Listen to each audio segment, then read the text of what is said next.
relative. Maintenant, vous voyez les solutions qu'on vient de donner sont les solutions dans l'ensemble R. Moi, je veux dans quel ensemble? Moins pp. Oui, comment on va faire pour donner une valeur de moins pp? Hein? On va encadrer les solutions. Ok? On va encadrer les solutions. On a x est un élément de l'intervalle moins pp.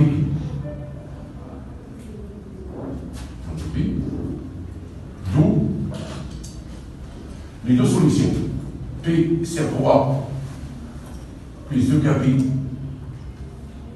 et soit compris entre P et moins P.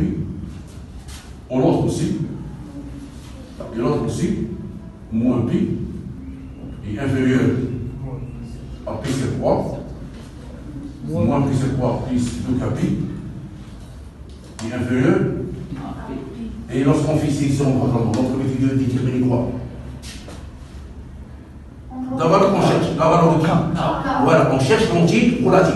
On cherche l'entier relatif. Maintenant, la première chose, on simplifie par P. Qu'est-ce qu'il nous reste? Oui. Donc, pour dire que A est le milieu de B', C', qu'est-ce qu'on doit démontrer?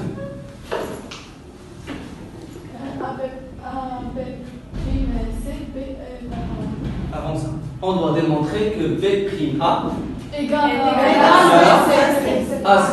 Très bien. Qu'est-ce qu'on a? On a B' et la constellation qui transforme C en A. C'est-à-dire que B'A, c'est B est un parallélogramme. Très bien. B'A, c'est B est un parallélogramme. Alors B'A égale à BC. Donc voilà le premier résultat. Passons maintenant à C. C' est l'image de C par la constellation qui transforme B en A. Alors A, C', c'est B d'un parallélogramme. Alors A, C. Quelle est la relation qui relie la tension de ressort avec la constante de Rayleigh? Donc, on va écrire, on sait que, quoi? Que la tension ou l'intensité de tension du ressort égale la constante de Rayleigh K multipliée par l'allongement delta L. On a dit que delta L s'appelle l'allongement et K s'appelle la constante de Rayleigh. Donc, le ressort est compressé ou allongé? Allongé. Donc, delta L sera positif ou négatif? Elle sera positive. Quelle est l'expression de delta L, l'allongement, en fonction de la longueur finale et la longueur initiale? La longueur finale moins L initiale. Très bien. Donc, on sait que le ressort est allongé. Donc, ou dans ce cas, l'allongement delta L égale quoi? Égale L finale. Je m'appelle Lina Briakli, étudiante de 2e année collège. Bienvenue dans notre établissement Norzneta. Aujourd'hui, on va réaliser une expérience d'une éruption volcanique. Mais avant tout, on doit connaître c'est quoi un volcan ou bien la définition d'un volcan. Un volcan est parmi les phénomènes géologiques internes, est un relief de forme conique par lequel s'échappent des roches fondues en fusion, mélangées par des éléments solides et gazeux issus par l'intérieur de la Terre, expulsés vers la surface de la Terre. Un volcan est constitué par une chambre magmatique qui se trouve au fond du volcan, un long cratère, une cône volcanique et collée de lave. Il existe généralement deux types de volcans, type effusif et explosif. Pour réaliser cette expérience, on a besoin de bicarbonate de sodium, un vinaigre et un collant rouge ou bien orange. On commence par vinaigre.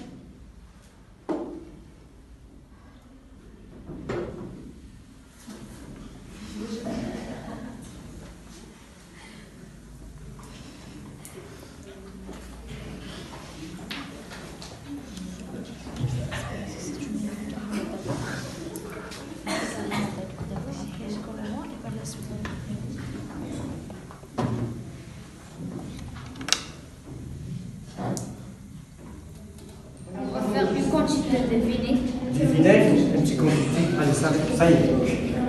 Oui. Voilà. Oui, il va faire en même temps.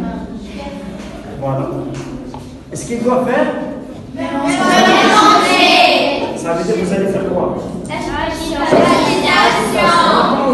Sinon, agitez le mélange. Posez-les. Donc, lorsque sont en rond, est-ce qu'on obtient? Quel est le genre? Quel est le type de mélange qu'on a? Un mélange homogène. Lorsqu'on obtient un mélange homogène, ça veut dire que les deux liquides sont Ici, et je suis Christine.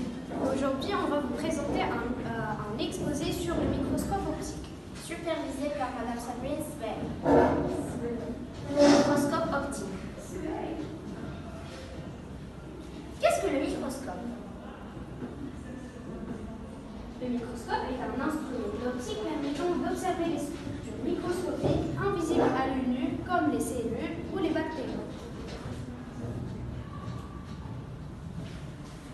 Les grossissements du microscope. Le microscope optique possède généralement 3 grossissements. Le grossissement faible, le grossissement moyen et le grossissement fort. Quels sont les constituants du microscope? Le microscope est formé par l'oculaire, et c'est la place où on met l'œil pour observer. Il y a le tube optique, le vis macrométrique pour agrandir la chose à observer, et le vis micrométrique. Et on a aussi les objectifs et la platine porte-objet, puis les valets pour fixer la chose à observer. Et maintenant, on va passer à la préparation microscopique. Avant de pouvoir voir quelque chose au microscope, il est très important de réaliser cette préparation. Et pour ça, on a besoin d'une lame propre, d'une lamelle,